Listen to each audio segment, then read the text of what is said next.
Assalamualaikum warahmatullahi wabarakatuh. Alhamdulillah. Alhamdulillahirabbil alamin. Wassalatu wassalamu ala asyrafil anbiya'i wal mursalin wa ala alihi wa sahbihi ajmain. Amma ba'du. Para dewan juri yang saya hormati, para penitia Lavesda yang saya banggakan, serta para pemirsa dimanapun Anda berada. Pertama-tama, marilah kita panjatkan puji dan syukur kita kehadirat Allah Subhanahu wa Ta'ala. Karena berkat rahmat dan hidayahnya, kita semua masih dalam keadaan sehat walafiat. Salawat berbingkaikan salam, marilah kita sanjungkan ke pangkuan baginda alam, yakni Habibana wa Nabiyana wa Rasulana Muhammad sallallahu alaihi wasallam. Juga kepada keluarganya, para sahabatnya, para tabi'in tabi'atnya, dan semoga sampai kepada kita semua selaku umatnya. Amin ya rabbal alamin. Dewan juri yang dirahmati oleh Allah, pada kesempatan yang mulia ini, izinkanlah saya untuk menyampaikan sebuah tausiah singkat bertemakan strategi dakwah di era transisi. Begitu banyak perubahan metode dakwah dari zaman ke zaman, dengan berbagai tantangan yang berbeda. Hal ini disebabkan karena adanya transisi kehidupan. Lalu bagaimana strategi dakwah yang harus kita terapkan? Disinilah tugas kita semua menjawab. Pertama, dakwah harus bisa memahami situasi dan kondisi. Dan yang kedua, dakwah harus bisa menjawab tantangan transisi jadi solusi. Pemirsa dimanapun Anda berada, begitu banyak era yang telah kita lalui dengan segala tantangan dakwah yang dihadapi. Dimulai dari zaman Quraisy, baginda Rasul dakwah Bilhal. Dengan perbuatan yang dilakukan, dakwah sembunyi-sembunyi dari rumah ke rumah. Karena apa? Karena paham akan situasi kaum jahiliyah yang masih dominan menolak agama Islam. Lalu kita lirik sejarah Wali Songo yang menyebarkan dakwah melalui metode perdagangan, metode kesenian, dan metode lainnya. Karena pada zaman itu, masyarakat lagi senang jual beli, lagi senang barter barang, dan hobi nonton kesenian. Pada saat ini, kita memasuki era digital dengan tantangan baru yang otomatis membutuhkan strategi dakwah yang berbeda dan relevan. Kehidupan masyarakat sekarang tidak hanya menghabiskan waktu dengan bertatap muka, tidak sedikit yang menghabiskan waktu dengan bertatap layar. Ketika ditanya, berapa lama menghabiskan waktu di depan handphone? Berapa lama menghabiskan waktu di depan laptop? Pasti menjawab dengan senyum, senyum, senyum.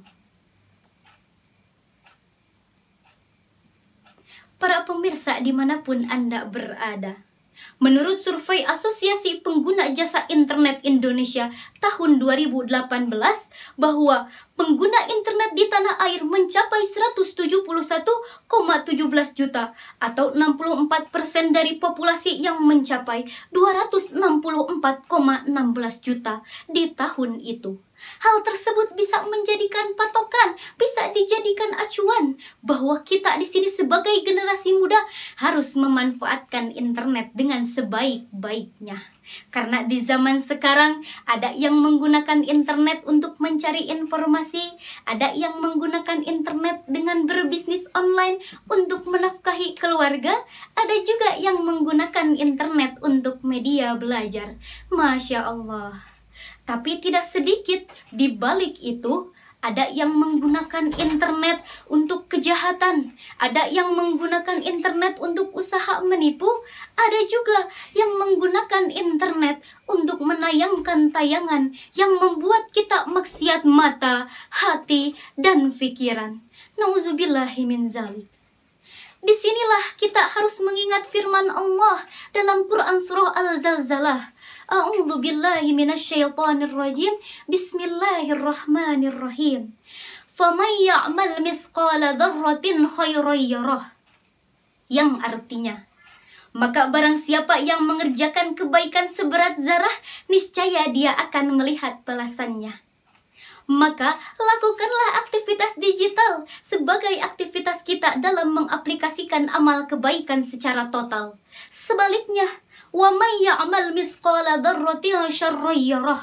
Dan barang siapa mengerjakan kejahatan seberat zarah pun, niscaya dia akan melihat balasannya.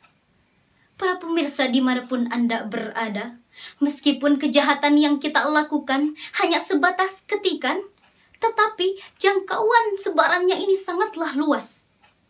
Teknologi bagaikan pisau. Jika pisau ini kita gunakan untuk memotong-motong sayuran, memotong-motong buah-buahan, maka akan terasa manfaatnya dalam memudahkan pekerjaan. Tapi jika pisau kita gunakan untuk melukai orang lain, maka pasti pisau tersebut akan membahayakan. Begitu pula dengan teknologi. Jika niat kita berdakwah di media sosial, maka insya Allah akan menjadi amalan syiar. Maka dengan itu, mari berlomba-lomba membangun strategi dakwah di era transisi. Mari berlomba-lomba berinovasi dan mencari solusi. Sebagaimana sabda Rasulullah SAW, "Balighu anni walau ayah." Sampaikanlah dariku walau hanya satu ayat. Mungkin cukup sekian yang dapat saya sampaikan. Mohon maaf atas segala kekurangan dan kesalahan. Wallahul muwaffiq ila aqwamit thariq. Wassalamualaikum warahmatullahi wabarakatuh.